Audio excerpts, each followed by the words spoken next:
প্রিয় দর্শক মণ্ডলী, আজকে আমরা রয়েছি ভেন্ডির ভুঁয়ে। আর ভেন্ডি একটা শীতকালীন ফসল বললে চলে। এটা শীত আসার মুখো আর কি ভেন্ডি ওঠে বা হয়। তো ভেন্ডির এখন বর্তমানে বাজারে অনেক ভালোই দাম। আর ভুঁইটা দেখছেন, ভেন্ডি আপনার প্রচুর পরিমাণে হয়েছে এবং চাষটাও অনেক সুন্দরভাবে হয়েছে।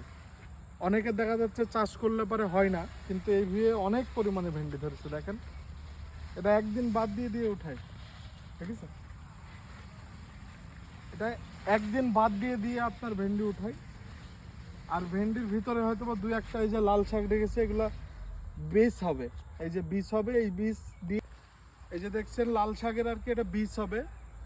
এই মাঝে মাঝে লাগাইছে, এই বীজ দিয়ে আবার এর পরিবর্তে আবার লাল শাক লাগানো হবে। আর মাত্র এই এই ফসলটাতেই আপনার হচ্ছে খরচ কম কিন্তু ফলন বেশি। একটা লাভজনক চাষ এই ভেন্ডি। তো আজকে এ পর্যন্তই।